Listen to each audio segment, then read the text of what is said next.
Today we're going to start talking about sort of the more healthcare oriented part of the course. So this is going to be a pretty big shift from the types of topics that we've been discussing so far. There's also less in terms of like empirical studies here. There's a little bit less. We're going to be talking more about kind of like broad trends and concepts. We'll also do some activities that hopefully illustrate exactly why healthcare markets, and in particular insurance markets, fail when there's no sort of outside intervention.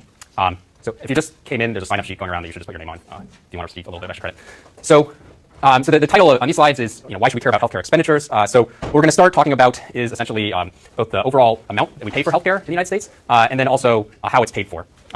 And so again, to think about sort of the relationship to previous parts of the course, think back to when we were talking about like the cost effectiveness of different types of interventions to improve safety or to improve health. So we've talked about sort of a bunch of different sort of broad policies in terms of like targeting the environment side of policies you could do to sort of improve the environment, which then would have an impact on health. We even talked about things like public policies to try to reduce obesity and so forth. But we've kind of ignored so far the largest sort of investment that we make in improving health in the population, which is actually spending on healthcare. So that's far and away sort of the biggest ticket item. And so it's really important to think about how much return we actually get for this. What's the optimal amount to spend, and how we want to actually go about financing that, and also who should be providing it. Both, sort of in terms of like, can we rely on the private market to provide these provide healthcare, or is there a need for government intervention or other market failures that basically necessitate it? So just to sort of start it off and sort of motivate the topic, what I have here is it's an actual hip replacement bill for one of my senior colleagues in the economics department.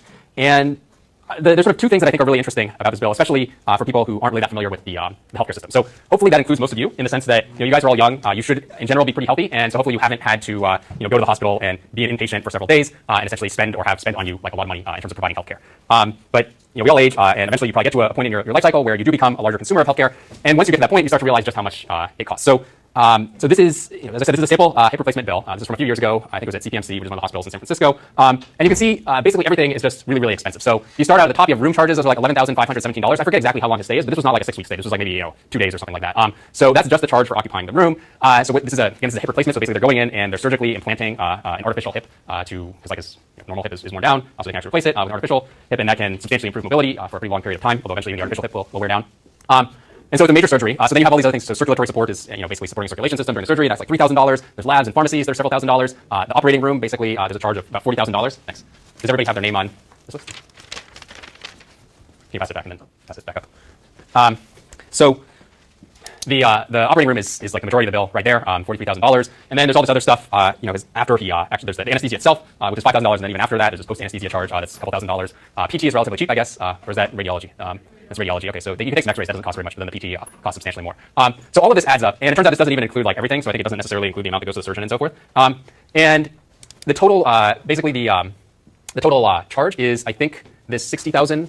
Actually, it might be. So I think maybe if you add all those numbers, I think it's $75,000. But then what happens is that his insurance pays $15,000 of it roughly, so that's that minus $14,765 line item, and then the hospital just writes off the rest of the $60,615. So the list charges are really high. Even the amount that's paid is certainly not trivial. You're talking about $15,000. But the insurer is actually paying only about like 20% of the list price. So the hospital just writes off the remaining $60,000 that doesn't get paid by the insurer. He does a $250 copay. So that's how much like his copay is. It's basically, you can think of it as being close to zero given the overall expense of the procedure. What kind? I mean, this is just a UC plan. So this is not unusual. So the second thing, so the first thing illustrated here is that the prices are really high. The second thing illustrated is that the insurers generally pay a much lower rate than you would pay out of pocket.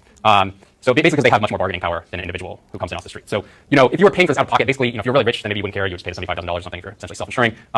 And if you weren't rich, then you might go bankrupt or something like that, assuming that they would do the surgery on you. So this isn't like, this is not like a life-threatening condition. So probably if you're uninsured, you just wouldn't get the hip replacement. Because the only way that you're going to get care if you can't pay for it is if it's some sort of life-threatening condition. Then at that point, like hospital emergency room is legally obligated to treat you, but they can still charge you for it afterwards. And if you can't pay it, then you can go file for bankruptcy. So are these prices like the true cost of providing services? No, the hospitals are just yeah. So that's a very good question. So I assume when you mean true cost, there's like several things you could mean, right? One is you could mean, is it like the marginal cost to the hospital of providing these resources? And so I don't know. So first of all, I'm sure the marginal cost is substantially less than the list price. It's probably less than even the insurance payment. Because if it weren't, the hospital, the hospital has both fixed costs and variable costs, right? And so the marginal cost should just be the variable cost. And if they're only charging the variable cost to the insurer, then they're not going to be able to make up the fixed costs, and so eventually they go bankrupt. So it's presumably higher than the marginal costs. But what the actual marginal costs are, I would say not only do we not know, but my understanding from talking to people who are sort of more familiar with the healthcare sector is that even the hospitals themselves don't really have like a good, because it's like you're running a hospital, you got these doctors here, you got these rooms there, you got like some equipment. Sort of knowing what the opportunity cost of like putting the doctor on call at that moment, and so if they were just doing nothing but taking a coffee break, and if their salary isn't on a per hour basis or something, then you might think that marginal cost is close to zero. On the other hand, if you're pulling them away from doing something else, then there's clearly an opportunity cost there. And I think the hospitals don't really have a good sense of exactly sort of what the marginal costs are, even sort of in a typical case. So I think it's probably higher than the marginal cost. Is it higher or lower than sort of the average cost? I think you can count both the variable and the fixed costs. I'm not entirely sure. So I mean, most of the payments that are going to the hospital are going to be either from insurers or from Medicare, and I think Medicare probably doesn't pay more than the insurers do, but but I don't know if because I don't know how much Medicare would be paying for this for the same surgery. If it would be necessarily like more or less than the insurer's paying. Oh, sorry. What did you exactly mean by the write-off? Like, where is that amount actually going? So basically, the hospital is saying like the hospital's presenting you with a bill of $75,000, and then they say your insurer is going to pay $15,000 of this. We're going to make you pay $250 of it at the bottom there, and the other $60,000 we're just going to say, look, we're not going to be able to collect that, and so we're just going to write it off. So it's not basically like you can think of it as like we're going to give you a discount of $60,000 off the list price and only make you pay the $250. And because what's happening here is like you have an insurance plan. The insurance plan says the the copay for this type of procedure is $250, and basically everything that's happening up here, like other than this, your portion due is $250, everything that's happening up there is just a negotiation between your insurer and the hospital. And so it's basically like how much could the hospital get out of your insurer? They're never going to get, given the conditions of your insurance plan, they're never going to get more than $250 out of you personally. Sorry. So ridiculously expensive. Like, why does it cost $11,000 for a hospital room that's like not even as nice as a hotel room or something? Yeah, and like my teacher had like a mucus discharge something. Like I hit a hospital once. That had that? Like Kleenex box like $75. Yeah. Mucus discharge too or something.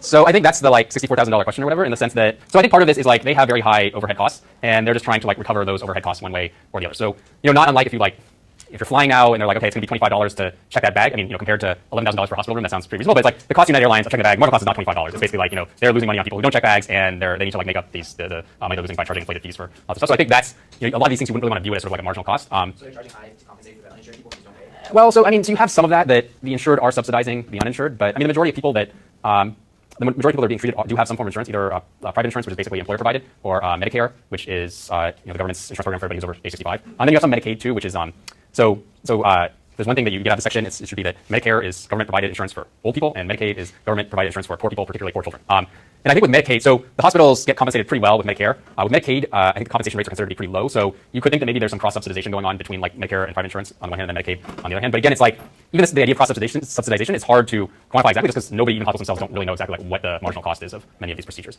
So that's part of it. And then part of it is just that, so we'll return to again, is just healthcare is really, really expensive. And why that is, there's several reasons for it, and certainly that's going to be like a topic of discussion. But I think that one thing that I think is a major overriding factor is simply that when you have advances in the medical sector, basically like you don't really increase productivity. I mean, you have advances in the sense that we get new treatments that can prolong lives or make people healthier than they otherwise would. So it's not that you're not having an increase in technology in the sector, but you rarely get sort of advances that allow you to say treat the same number of people at using like fewer people, like fewer employees or something like that. So in most sectors, like certainly like the technology sector and even like the manufacturing sectors and so forth, as technology improves, usually you can make like the same amount of goods with less people, and so you have falling prices over time for a given quality of good. In the medical sector, that's not really true. It's not that we're getting like less productive per se, but we're not getting any more productive, and all the other sectors of the economy are getting more productive. So sort of the relative cost of producing medical care versus other goods is $5 million brain radiation should still only do like can't do that many people today. Right. It's so much more expensive. Like another building to be more advanced. right. And so guess what? The other sector that also shares this is, of course, education, and particularly higher education. So, the question is like, well, why is college tuition going up so much? And essentially it's because, we're not, I guess the research frontier is advancing, but we do not teach any more students per faculty member or staff member than we did 100 years ago. Now, I mean, I guess you have some technology increases in terms of, now things being webcast, and eventually you could imagine that like large numbers of students could tune in online or something like that, and that would be a true productivity increase. But then the question comes down like, well, how much of the value added of going to school is like literally sitting in a lecture and just passively absorbing it versus how much is like actually interacting with other students and stuff, because that's not happening once you start like webcasting things or anything like that. Okay, so as I said, it turns out this bill isn't even a comprehensive list of all of the charges. So it doesn't include the surgeon or the prosthesis itself, like artificial hip itself. Even though there's that anesthesiology component or anesthesia component, my colleague said he didn't believe it actually included the cost of the anesthesiologists themselves. So if he had been uninsured, of course he had insurance through UC, but if he had been uninsured with assets, then they would have pursued him for the full bill. So they would have pursued him for the full $75,000, not for the $15,000 that the insurance company did. So obviously you want to be insured because, then you basically don't face much of the marginal cost at all. You just face this small copay. But it turns out like even if the insurance weren't actually providing insurance in the sense that it was requiring you to pay the full amount that they pay, you would still want to be insured in the sense that the insurer only has to pay $15,000, whereas if you just came in and paid out of pocket, you have to pay the full $75,000. So if he had been uninsured and working but without assets, then they would turn him over to a collections agency. Had he not been able to pay, so he didn't have assets, he can't actually pay it. But basically would turn his account over to a collection agency, and the collection agency would have gone after him and tried to destroy his credit rating or get his wage garnished or something like that. And I personally had this happen with an oncology visit. So this was like something for my ear, which happened back in like 2000 or so when I was working as a research assistant at the Federal Reserve Bank of New York. And obviously I was insured. I think my insurer was supposed to pay it, but for some reason they didn't. It was like a $300 charge or something like that. And they never actually sent me, like they might have sent me a bill once or something, but it was one of those like, don't pay this, we're still talking to your insurer. And they never actually sent me, I never received another bill, but then when I checked my credit record like 4 years later or something, I had this negative item which was related to the doctor's office that had never received payment for the insurance, and then decided to try to go after me without really informing me. At that point it was like negative items get deleted from your record after 7 years or something. I think at that point it was like only wait a year or two before it was going to disappear, so I just waited and didn't do anything. But that was like just a few $100. For the hip replacement it cost $75,000. Potentially you could have forced bankruptcy, had like medical bankruptcy. Not very much. I mean, I was still able, I'm sure I still had like credit cards in the interim and stuff, so I don't think I wasn't applying for a home loan or something, but it didn't seem to have any sort of practical implications for me as a grad student. If I had applied for a loan, I don't know how much, like maybe I would have had to pay a higher rate then. I'm not quite sure. Okay, so in terms of overall spending, something that I think pretty much nobody disputes is that the US does spend a lot on healthcare. Bless you. And so just to sort of put things in perspective, I think it can be useful to do like cross-country comparison. So if we take a snapshot from the early 2000s of healthcare expenditures, so at that time, I mean, it's even higher now, but at that time, the U.S. was spending basically about $5,700 per person on healthcare. And other countries were generally spending much less. So Canada was spending about $3,000 per person, so that's about half as much as us on a per capita basis. France, likewise, was spending about $3,000 per person. The UK was even lower, like $2,300 per person, and Japan also had a pretty similar rate. So these are countries that have probably a little bit less GDP per capita than the US, but not all that much. So most of this is that they're actually just spending less of their total output on a per capita basis on healthcare than the United States was. So when I say I have a note for myself to update something, but I don't think I've actually updated it yet. In the basis of the slides, there are different ways to provide healthcare in different countries, right? Mhm. Like countries are a little more practical than Australia. Right.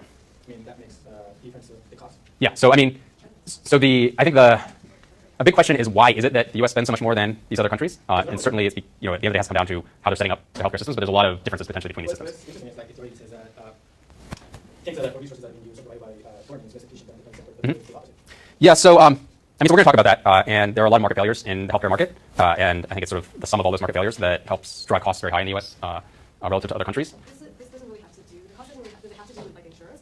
Because this is just a medical. So I think it's, so when thinking about why is healthcare so expensive in the U.S., it's kind of like sort of has some analogies to like why is obesity so high in the U.S. in the sense that I think people would like it to be the case of just like one explanation. Like it's like, oh, it's just fast food in the case of obesity, and then like, oh, it's just that insurers' overhead is really high in the case of the U.S. So it is true that the overhead in our system is significantly higher than in other systems, and part of it is basically because we have these insurers, and it's not that so I think the default assumption is like, oh, the insurance companies are making a lot of profit, and I'm sure they're not making losses, otherwise they go out of business, but their profits as sort of a percentage of overall healthcare expenditures are not enormous, because if they were making like even 10% of the profit, then it would be, or 10% of the total expenditures of profit, then they'd be like way more profitable than like Google and Apple and Microsoft all combined, because they would just make peanuts compared to how much these insurers would be making when we spend like $2 trillion a year on healthcare. So it's not so much that they're like making a lot of profit as it is that it's administratively it's a very expensive system to run because basically there's so many market failures. So like, on the one hand, so they're going to insure you for particular conditions, and so they can deny insurance because you didn't meet those conditions. Then they'll make, then that will be good for their bottom line. So they invest a lot of money on sort of like figuring out whether or not they actually have to cover whatever it is that you did, right? So that costs money. And then the doctors, on the other hand, so we'll talk more about this. But it's like the doctors have an incentive to basically try to say they did as much for you and did as many expensive procedures for you as possible. So then the insurers have to like spend money trying to like verify whether or not that happened and essentially like check the doctor's claims. And then like because the insurer then has all these conditions and like the doctors themselves have to like employ all of these staff to just handle like the insurance billing stuff. And so it's like everybody, like from every perspective you're coming from, there's like really high overhead in terms of actually checking what's being done and verifying to the insurer that you're actually doing what you say you're doing, and so forth. And so if you look at actually like the overhead for Medicare, it tends to be much lower, just because it's much more sort of straightforward to deal with. But so if we think about, well, why is it that the U.S. spends so much more? There's sort of, at the end of the day, if you just want to think about it in terms of an accounting sense, there's only two possibilities, right? Like the total expenditures on some item are going to be equal to the price of that item times the quantity that you consume. And so we can think of it as there's both P and Q. So P is prices and Q is quantity. And so the question is, well, are we spending more because we're consuming more healthcare overall, or are we spending more because we're consuming the same amount of healthcare but our prices are higher? And it turns out it's both things. So like when I was talking about obesity, I think obesity is like a product of a lot of different factors, and likewise, I think the higher health expenditures in the U.S. are also the product of like a whole bunch of different factors, not just one single thing. Like, it's not just malpractice or just the insurers or something like that.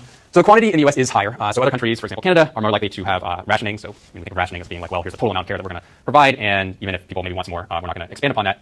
Whereas in the U.S., it's kind of like, so I mean, there's some rationing that goes on. So first of all, you might not have insurance, so then you're definitely going to be severely rationed. And then second of all, you can only be covered if you actually have some disease that needs to be treated. I mean, you couldn't like go in and say, hey, like, I want a heart bypass, even though my heart is perfectly healthy. I mean, I don't know why anybody would do that.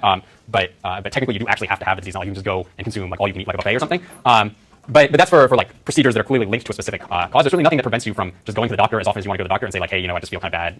Can you do something for me? And of course, the answer will be like, no, we can't really do anything for you. It's like that non-specific symptom. But there are people who just kind of overconsume on that dimension. And then there's a lot of we call it elective care that's sort of in between. It's like something that would be nice to have. So even the hip surgery, if he's not like totally immobile, it might be something that's nice to have, but it's not necessarily critical to his functioning to have it. And so at that point, you might be, at some point you might be, like in the other countries, there might be a point where they say, no, we're just not going to provide that for you. Whereas in the US, it's like, well, if the doctor says that it's okay to provide that or that they think you need it, then the insurer basically has to do it. And of course, the doctor has an incentive to say you need it because how else are they going to make money than by providing it to you? So whether or not, What about the investment in preventive healthcare? like, is that responsible? So that may be responsible for differences in overall outcomes. So that we haven't sort of gotten to that stage yet, but it is